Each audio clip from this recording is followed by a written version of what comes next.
ಸಿಂಹರಾಶಿ ಕೆಟ್ಟ ವ್ಯಕ್ತಿಗಳ ಸಹವಾಸ, ಅವರ ಜೊತೆಯಲ್ಲಿ ವ್ಯವಹರಿಸ್ತಕ್ಕಂಥದ್ದು ಖಂಡಿತವಾಗಿ ಬೇಡ. ಇದು ಎಲ್ಲರಿಗೂ ಅನ್ವಯವಾಗುತ್ತೆ. ಅಂದರೆ ವಿದ್ಯಾರ್ಥಿಗಳಾಗಿದ್ದರೆ ನಿಮ್ಮ ಸ್ನೇಹಿತರ ಬಗ್ಗೆ ಒಳ್ಳೆಯ ಅಭಿಪ್ರಾಯ ಇಲ್ಲ ಅಂತಾದಾಗ ಅಂತಹ ಸ್ನೇಹಿತರನ್ನ ದೂರ ಮಾಡ್ಕೊಳ್ತಕ್ಕಂಥದ್ದು, ಅಂತರವನ್ನು ಕಾಯ್ದುಕೊಳ್ತಕ್ಕಂಥದ್ದು. ವ್ಯಾವಹಾರಿಕವಾಗಿಯೂ ಅಷ್ಟೇ, ಕುಟುಂಬದಲ್ಲಿ ಮೌನಕ್ಕೆ ಶರಣು ಹೋಗ್ತಕ್ಕಂಥದ್ದು ಅತಿ ಮುಖ್ಯವಾಗುತ್ತೆ. ಕುಟುಂಬದಲ್ಲಿ ನಾನು ಯಾರನ್ನೋ ಮಾತಾಡಿಸೋದಿಲ್ಲ, ನಾನು ಅವರಿಂದ ದೂರ ಉಳ್ಕೊಂಡ್ಬಿಡ್ತೀನಿ, ಈ ರೀತಿಯ ಅಭಿಪ್ರಾಯ ಬಂಧುತ್ವದಲ್ಲಿ ಒಳ್ಳೆಯದಲ್ಲ. ಆದರೆ ಅಂತರವನ್ನು ಕಾಯ್ಕೊಳ್ಳೋದಕ್ಕಿಂತ ಹೆಚ್ಚಾಗಿ ನೀವು ಮೌನಕ್ಕೆ ಶರಣು ಹೋದರೆ, ಮಾತನ್ನು ಕಡಿಮೆ ಮಾಡಿದರೆ, ಸರಿತಪ್ಪುಗಳ ವಿವೇಚನೆ ಇಟ್ಕೊಂಡು ಮಾತಾಡಿದರೆ ಅದು ಅನುಕೂಲಕ್ಕೆ ಬರುತ್ತೆ ಅಂತ ಅರ್ಥ. ಅತಿಯಾದಂತಹ ಆತಂಕವೇ ಸಮಸ್ಯೆಗೆ ಕಾರಣವಾಗುತ್ತೆ. ಹೆದರಿ ಕೆಲವು ಸಮಸ್ಯೆಗಳನ್ನು ನೀವೇ ಸೃಷ್ಟಿ ಮಾಡ್ಕೊಳ್ತೀರಿ. ಸಣ್ಣ ಪುಟ್ಟ ವಿಚಾರಗಳಿಗೆ ಪ್ರಾಮುಖ್ಯತೆಯನ್ನು ನೀಡಕ್ಕೆ ಹೋಗೋದು ಬೇಡ. ಆ ಕೆಲಸಗಳು ಹೇಗೋ ಆಗಿ ಹೋಗುತ್ತೆ. ಆದರೆ ಅದನ್ನೇ ಯೋಚನೆ ಮಾಡ್ತಾ ಕೂತ್ರೆ ಆಗಬೇಕಾದಂತಹ ಬೇರೆ ಬೇರೆ ಕೆಲಸಕ್ಕೆ ತೊಂದರೆಯಾಗುವಂಥದ್ದಿದೆ.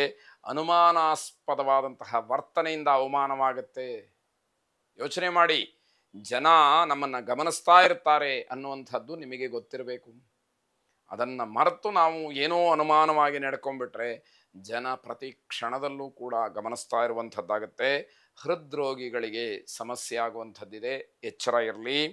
ಕಮಿಷನ್ ಏಜೆಂಟ್ಸ್ಗಳಿಗೆ ಹಣ ನಷ್ಟ ಆಗುವಂತಹ ಸಂಭವ, ಅದನ್ನೂ ಕೂಡ ತುಂಬ ಗಮನದಲ್ಲಿಟ್ಟುಕೊಂಡು ನೋಡಬೇಕಾದಂಥದ್ದು. ಕುಬೇರನನ್ನು ಪ್ರಾರ್ಥನೆ ಮಾಡಿ ಶುಭವಾಗಿ. ಕನ್ಯಾ ರಾಶಿ, ಯೋಚನೆ ಮಾಡದಲೇ ಯಾವ ಕೆಲಸವನ್ನು ಕೂಡ ಮಾಡಬೇಡಿ. ತುಂಬ ಆಲೋಚನೆ ಮಾಡಿ ನಿಮ್ಮ ಕಾರ್ಯಪ್ರವೃತ್ತರಾಗಿ, ಅದರಿಂದ ನಿಮಗೆ ಅನುಕೂಲ ಕಾಣುವಂಥದ್ದಿದೆ. ಮನೆಯಲ್ಲಿ ಧಾರ್ಮಿಕ ಕರ್ಮಾಚರಣೆಯ ಬಗ್ಗೆ ಚಿಂತನೆಯನ್ನು ನಡೆಸ್ತೀರಿ. ಯಾವುದೋ ಒಂದು ಪೂಜೆ ಪುನಸ್ಕಾರ ಜಪ ಹೋಮಾದಿಗಳನ್ನು ಮಾಡಬೇಕು, ಇಲ್ಲ ಪುಣ್ಯಕ್ಷೇತ್ರಕ್ಕೆ ಹೋಗಬೇಕು, ದೇವರ ಅನುಗ್ರಹ ಪಡ್ಕೊಳ್ಬೇಕು, ಅಥವಾ ಸಾಧು ಸಂತರ ಒಂದು ಆಶೀರ್ವಾದವನ್ನು ಪಡ್ಕೊಳ್ಬೇಕು. ಎಲ್ಲ ಆಲೋಚನೆಗಳು ಮನಸ್ಸಿಗೆ ಬರುತ್ತೆ. ಕೇವಲ ಯೋಚನೆ ಮಾಡಿದರೆ ಪ್ರಯೋಜನ ಇಲ್ಲ, ಕಾರ್ಯರೂಪಕ್ಕೆ ತರಬೇಕು.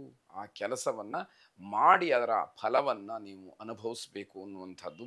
ಹೊಸ ಪರಿಚಯದವರಿಂದ ಮೋಸ ಹೋಗ್ತೀರಿ. ಬಹಳ ಕೆಲವು ದಿವಸಗಳ ಹಿಂದೆ ಪರಿಚಯವಾಗಿರುತ್ತೆ, ಅವರ ಹತ್ರ ವ್ಯವಹಾರ, ಮೋಸಕ್ಕೆ ಅದು ದಾರಿ. ಹೀಗೆ ತೊಂದರೆಯನ್ನು ಅನುಭವಿಸ್ಬೇಕಾಗತ್ತೆ. ಯಾವುದೇ ರೀತಿಯ ದೊಡ್ಡ ಸಮಸ್ಯೆಗಳು ನಿಮಗೆ ಕಾಡೋದಿಲ್ಲ. ಆದರೆ ಮನಸ್ಸನ್ನು ನಾವು ಹತೋಟಿಯಲ್ಲಿಟ್ಟುಕೊಂಡು ಸರಿತಪ್ಪುಗಳ ವಿವೇಚನೆಯಿಂದ ವರ್ತಿಸಬೇಕಾದಂಥದ್ದು ಪ್ರತಿ ಕ್ಷಣದಲ್ಲೂ ಕೂಡ ಮುಖ್ಯವಾಗುವಂಥದ್ದಾಗತ್ತೆ. ಪೂರ್ವಿಕರ ವೃತ್ತಿಯಿಂದ ಹಣವನ್ನು ಗಳಿಸ್ಬೋದು, ಆದರೆ ತಾಳ್ಮೆ ಇರಬೇಕು. ಹಿಂದೆಯಿಂದ ಪಾರಂಪರ್ಯವಾಗಿ ಬಂದಂತಹ ಕೆಲವು ಕೆಲಸಗಳು ನಿಮ್ಮ ಆದಾಯಕ್ಕೆ ಅನುಕೂಲವನ್ನು ಮಾಡಿಕೊಡುತ್ತೆ. ನಿಮ್ಮ ವೃತ್ತಿಯಲ್ಲಿ ಕಷ್ಟದ ವಾತಾವರಣ ಇರುತ್ತೆ, ಆದರೂ ಕೂಡ ಆದಾಯ ಇರುತ್ತೆ. ಕಷ್ಟಪಡಬೇಕಾಗುತ್ತೆ, ತುಂಬ ಆದಾಯ ಬರುತ್ತೆ, ಅದೇ ಸಮಾಧಾನ ಅಂತ ಹೇಳಿ ಅಂದುಕೊಳ್ಬೇಕು. ಶ್ರೀಕೃಷ್ಣನನ್ನು ಪ್ರಾರ್ಥನೆ ಮಾಡಿ ಶುಭವಾಗಿ. ತುಲಾರಾಶಿ, ಗಂಡ ಹೆಂಡತಿಯರ ಮಧ್ಯದಲ್ಲಿ ಪರಸ್ಪರವಾದಂತಹ ಅನುಮಾನ, ಇದಕ್ಕೆ ಯಾವುದೇ ರೀತಿಯ ಔಷಧ ಇಲ್ಲ. ಇದು ದೊಡ್ಡದಾದಂತಹ ಕಾಯಿಲೆ. ಯಾವುದು? ಅನುಮಾನ.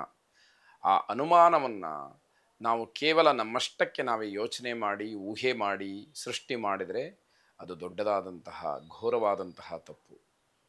ಅನುಮಾನ ಪಡೋದಕ್ಕೆ ಒಂದು ಮಿತಿ ಅಂತಕ್ಕಂಥದ್ದು ಇರುತ್ತೆ. ಆ ಒಂದು ಚೌಕಟ್ಟಿನಲ್ಲಿ ಅಷ್ಟೇ ವರ್ತಿಸಬೇಕು. ಅದನ್ನು ಮೀರಿದಾಗ ಅನರ್ಥಗಳಿಗೆ ಅವಕಾಶಗಳು ಹೆಚ್ಚಾಗತ್ತೆ. ಮನಸ್ಸಿನಿಂದ ಯಾವುದೇ ಕೆಲಸವನ್ನು ಮಾಡಿ ಯಶಸ್ಸಿದೆ ಅಂದರೆ ಮನಃಪೂರ್ವಕವಾಗಿ ನೀವು ಕೆಲಸವನ್ನು ಮಾಡಬೇಕು. ಆ ಕೆಲಸದ ಬಗ್ಗೆ ಮೊದಲು ನಿಮಗೆ ಗೌರವ ಇರಬೇಕು, ತಾತ್ಸಾರ ಭಾವ ಹೋಗಬೇಕು, ಧೋರಣೆ ಮಾತುಗಳು ದೂರವಾಗಬೇಕು. ಆಗ ಬೆಲೆ ಬರುವಂಥದ್ದು. ಹಣದ ವಿಚಾರದಲ್ಲಿ ಗೊಂದಲವಾಗುತ್ತೆ, ಲೆಕ್ಕಾಚಾರ ಸರಿ ಇರುವುದಿಲ್ಲ, ತೊಂದರೆಯನ್ನು ಮಾಡ್ಕೊಳ್ತೀರಿ. ಹಿರಿಯರ ಸ್ನೇಹಿತರ ಸಲಹೆ ಆತ್ಮವಿಶ್ವಾಸವನ್ನು ಹೆಚ್ಚು ಮಾಡುತ್ತೆ, ಅದರಿಂದ ಮುನ್ನಡಿಬೇಕಾದಂಥದ್ದಿರುತ್ತೆ. ನಿವೃತ್ತ ನೌಕರರಿಗೆ ಅಷ್ಟೊಂದು ಶುಭವಾದಂತಹ ಸಮಯ ಇದಲ್ಲ ಅಂತ ಹೇಳಬೇಕು. ಹೊಸ ಜನರ ಸಂಪರ್ಕವನ್ನು ಮಾಡ್ತೀರಿ, ಆದರೆ ಎಷ್ಟರ ಮಟ್ಟಿಗೆ ಅದನ್ನು ಉಪಯೋಗ ಮಾಡಿಕೊಳ್ತೀರಿ ಅನ್ನುವಂಥದ್ದು ಮುಖ್ಯವಾಗುತ್ತೆ. ಈಶ್ವರನನ್ನು ಪ್ರಾರ್ಥನೆ ಮಾಡಿ ಶುಭವಾಗಿ. ವೃಶ್ಚಿಕ ರಾಶಿ, ಹಲವಾರು ದಿವಸಗಳಿಂದ ಆರೋಗ್ಯ ಸಮಸ್ಯೆಯಿಂದ ಬಳಲ್ತಾ ಇದ್ದರೆ ಈ ದಿವಸ ಇನ್ನಷ್ಟು ಮತ್ತಷ್ಟು ತೊಂದರೆಯಾಗೋತಕ್ಕಂಥದ್ದಿದೆ. ಸ್ನೇಹಿತರು ಮಾಡಿದಂತಹ ಕೆಲವು ತಪ್ಪುಗಳಿಗೆ ನೀವು ದಂಡವನ್ನು ತೆರಬೇಕಾಗತ್ತೆ, ಅಥವಾ ನಿಮ್ಮ ಮರ್ಯಾದೆ ಹೋಗುತ್ತೆ, ನಿಮ್ಮ ಹೆಸರು ಅಲ್ಲಿ ತಳುಕು ಹಾಕಿಕೊಳ್ತಕ್ಕಂಥದ್ದು ಆಗಬಹುದು. ನಿಮ್ಮ ಸಮಸ್ಯೆಗಳನ್ನು ಮೊದಲು ಏನು ಅಂತ ತಿಳಿದು ಬಗೆಹರಿಸ್ಕೊಳ್ಬೇಕು. ಇವತ್ತಲ್ಲ ನಾಳೆ ಅದು ಸರಿಯಾಗತ್ತೆ ಅನ್ನುವಂತಹ ಭಾವನೆ ಆ ರೀತಿಯ ಧೋರಣೆ ನಿಮಗೆ ಮತ್ತಷ್ಟು ತೊಂದರೆಗೆ ಕಾರಣವಾದೀತು. ಸಮಯೋಚಿತವಾಗಿ ಮಾತಾಡಬೇಕು, ಅಂದರೆ ಸಮಯ ಸಾಧಕರು ಆಗಬಾರದು. ಆಯಾ ಸಂದರ್ಭಕ್ಕನುಗುಣವಾಗಿ ಎಲ್ಲಿ ಹೇಗೆ ವ್ಯವಹರಿಸಬೇಕೋ ಅನ್ನುವಂತಹ ತಿಳುವಳಿಕೆ ಹೆಚ್ಚಾಗಬೇಕಾಗತ್ತೆ. ಅನುಭವದ ಕೊರತೆ ಅಂತ ಹೇಳಿ ಇದನ್ನು ಹೇಳಬಹುದು. ಆ ರೀತಿಯ ಅನುಭವವನ್ನು ಪಡ್ಕೊಳ್ಬೇಕಾದಂಥದ್ದು ಮುಖ್ಯವಾಗುತ್ತೆ.